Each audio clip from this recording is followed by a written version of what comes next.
Ofia mba isian'ny fampandrosoana miainga avy any fotony dia ilaina maika ny fametrahana an'ireo ben'ny tanàna izay voalany teo ireo hoy ny préfecture-ny Morondava Rafity Jean Fidèle ka manentana ny ireo ben'ny tanàna voalany miaraka amin'ny antoko politika nanolotra azy sy ny vondrona nanolotra azy izy ireo mba handinika sy hanaja ny 5 andro izay fetra nomen'ny lalàna ao aorian'ny voan'ny voka-pifidianana amin'ny fametrahana an'izy ireo ahafahany miasa satria dia ilaina ny fampandrosoana miainga avy any fotony ary asa goavana miandry ireo ben'ny tanàna voalany teo ireo. Firosoana amin'ny famindram-pitantanana na hoe passation de service amin'ny lehiben'ny tanàna izay nivoaka na vita sy lehiben'ny tanàna ho avy. Indray mety hoe lehiben'ny tanàna teo any miverina fa na zany ary nisy mpisolo toerana teo dia tsy maintsy miroso amin'izay passation de service zay. Dia ny aorianan'izay dia fametrahana ny fomba ofisialy le antsointsika hoe echarpe, misy miteny samboaty fa tsy maninona fa hoe le fehikibo manamarika mahaben'ny tanàna amin'iny lokon'ny sainam-pirenena iny izay apetraky ny solotenam-panjakana na chef district na ny préfet. Ny dingana fahatelo dia ny fiantsoana araky ny lalàna moa dia ny tompona andraikim-panjakana zany hoe ny solotenam-panjakana no miantso le fivoriana tsy ara-potoana voalohany ny mpanolotsaina ny tanàna, iny le antsoina hoe session extraordinaire ahafahana mifidy ireo mpikambana handrafitra ny boromaritra ny mpanolotsaina dia ny filoha ny filoha-lefitra areo mpampiakateny dia rehefa tafapetraka zay dia miroso tanteraka amin'ny asa amin'izay na ben'ny tanàna amin'ny mpanolotsaina. Ny district Morondava manokana ho an'ny commune urbaine Morondava manokana dia fantatsika fa nandritra ny taona vitsivitsy maromaro mandaray mantolo dia tsisy ben'ny tanàna voafidy ary tsy nisy mpanolotsaina dia ataoko fa maika ny ametrahantsika ny amin'ny toerany ben'ny tanàna sy ny mpanolotsaina manoloana an'ireo adidy sy andraikitra miandry ny ben'ny tanàna sy ny mpanolotsaina amin'ny tanàna Morondava raha tsy teny ohatra hoe mahakasika ny ataontsika fanadiovana ny tanàna na ny hoe assainissement. Ohatra hoe ny anankiray ny commune urbaine Morondava tsy mbola manana ny rafitra antsoina hoe BMH le bureau municipal d'hygiène dia mbola tsy misy zany dia eo koa ny fijerena ny resaka aménagement ny tanàna io sy ny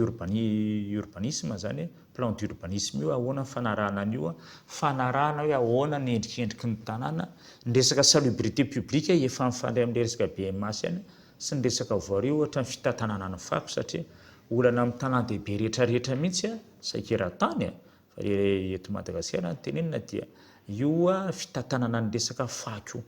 dia anisan'ny zava-dehibe ho antsika ihany koa ny fieritreretana an'izany. Eo koa ny fanohizana sy fijerena mahakasika ny fiarovana ny sisin-dranomasina efa niarahana tamin'ny Oxfam misy an'iny dune artificielle dia hitantsika iny Anosikely iny dia ny firindrana sy fahadiovana iny plage iny sisin-dranomasina izay anisany mitondra azo lazaina hoe mitondra herintsika ara-ekônomika ho an'ny faritra menabe ho an'ny district Morondava amin'ireo fizahan-tany. Dia hitantsika fa maromaro tsy afa-tsy ny hoe zay ametrahana sy amolavolana ny teti-bolan'ny commune. Izany rehetrarehetra zany raha jerena maikamaika sosotra dia zany andraikitra goavana fa eo ihany koa ny fitantanana ny resaka soram-piankonana amin'ny ankapobeny. Ny ministeran'ny ady-tany moa dia efa misy ny fitaliavana générale direction générale misahana ny état civil dia zany rehetrarehetra zany tsy maintsy asa miandry ny ben'ny tanàna akoatra ny raha mahaben'ny tanàna andavanandro zay tokony tanterahana. Izay indrindra hoe mahakasika ny fandaminana dia fantatsika moa fa ny raharaha amin'ny ben'ny tanàna dia sy ny mpanolotsaina dia olona mpanao politika no nirotsaka tao dia ny antoko na ny vondrona politika manana ny fandaminana ihany koa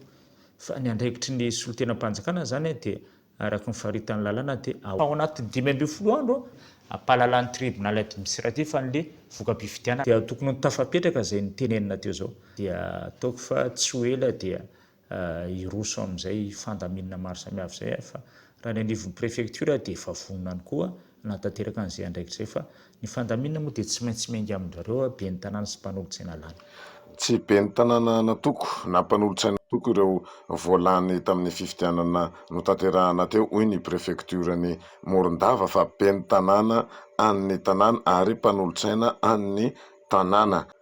Koa manainga ireo mpanolotsaina lany ny prefeny Morondava amin'ny fifidianana ireo maharitra sy nitarika ny mpanolontsaina mba olona tsy hosakana ary olona tsy anara-drenirano fotsiny fa olona ho arifanina sy olona teknisianina ary mahay mipetraka amin'ny maray aman-dreniny hovidiny ireo mpanolontsaina hitarika izay filan-kevitra kominaly izay. Rehefa voafidy le olona na be ny tanàna no mpanolontsaina dia tsy be ny tanàna ny antoko na be ny tanàna ny vondrona na mpanolontsaina ny antoko na mpanolontsaina ny vondrona fa be ny tanàna an'ny tanàna zany le maire ary an'ny tanàna le mpanolontsaina. Dikan'izany dia everiko fa ny tombotsoa ambonin'ny tanàna ny tokony banjinina ivelany mety hoe atevitra na hoe za tsy teny fifandrafesana fa fifandaminana ara-politika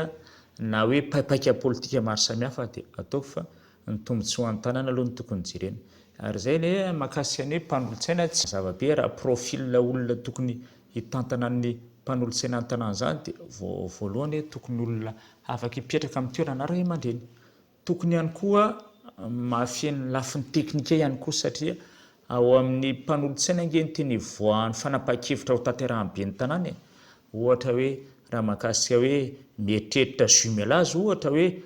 fampivadina na fanakambanana tanàna roa ny be ny tanàna maneritreritra dia tsy maintsy eny anivon'ny mpanolontsaina ny tanàna no anapahana an'izany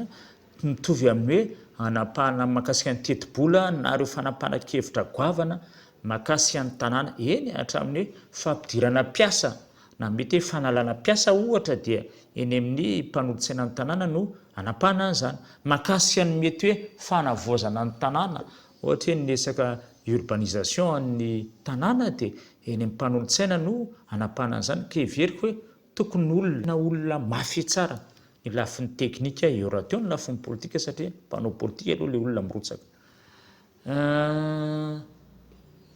Misy adihevitra, misy adivarotra ny tena marina manomboka ny adivarotra politika eo amin'ireo mpanolontsaina satria fantatsika fa rehefa natao ny kajikajy tsy zavatra miafiny zany fa ny tribunal administratif efa nyteny zao ny azon'ny vondrona zao na ny atoko zao dia fantatsika fa